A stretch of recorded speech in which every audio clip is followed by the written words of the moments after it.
It's our difference that makes the difference. Thank you for joining me today for why we talk to our kids about race. Today's session will be on colorblind. Colorblind. Now, let's get started.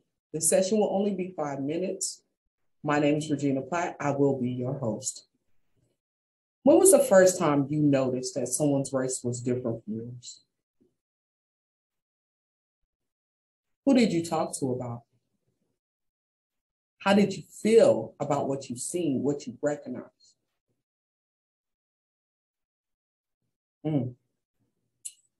At an early age, we teach our children patterns, right? We teach them biases that are interchangeable with what cultural norms are.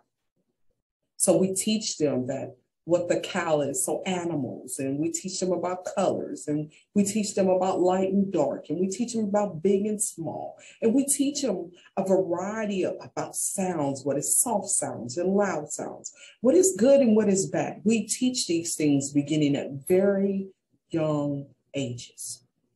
And as children master them, we applaud them for their mastery.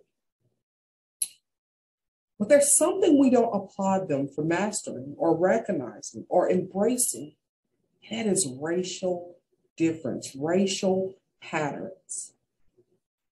When the preschooler is in a store and he or she recognizes that someone is of a different nationality, or their hair is long, or their hair is kinky, or in which they don't say kinky, they normally say nappy, or they normally say matted, right? Or skin complexions, we have the skin complexion of the African American drinking a lot of milk, or the skin complexion of the African American being dirty. And it's not that the kid is attempting to be mean or hateful. He or she does not understand what they are saying, and they haven't been exposed to differences of other cultures and other nations. We give them a variety of food, right?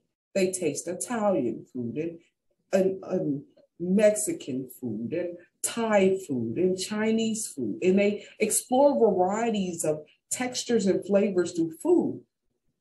But do we allow them to explore a variety of textures through culture, through understanding the melanin in skin and the difference that it makes in pigment?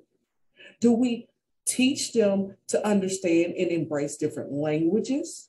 Or do we say this is the right language, or this is the right way to do your hair, or this is the right way to approach this?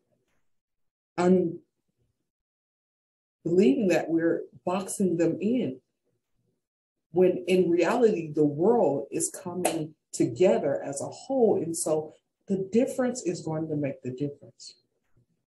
When we teach them about differences, we empower them to have positive racial imagery, right? Positive racial identity. It allows them to be able to embrace who they are a lot more. They don't have to fight to make someone else be who they are. They don't have to fight to become what nobody else is. They're able to be excited, right? And empowered about who they are. And in turn, it allows them to be empowered about who others are. Understanding again, it is our differences that make the difference.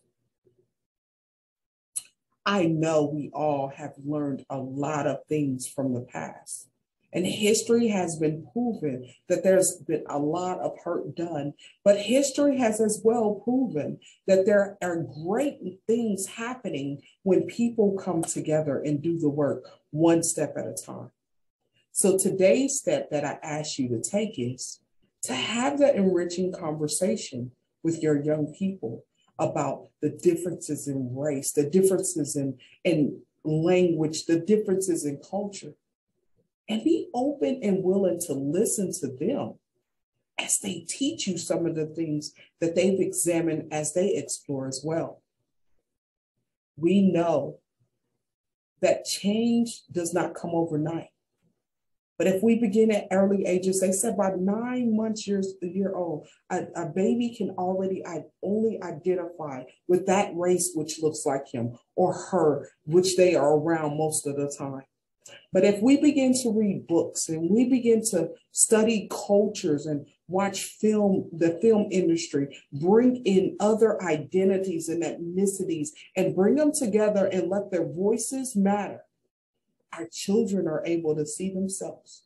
Our children are able to explore what life is itself through the eyes of other cultures outside of what they grow up in the home. I thank you so much for joining me on the day and look forward to you joining the next It Takes 5. Let's talk to kids about race. Let's be open and willing to receive. Thank you.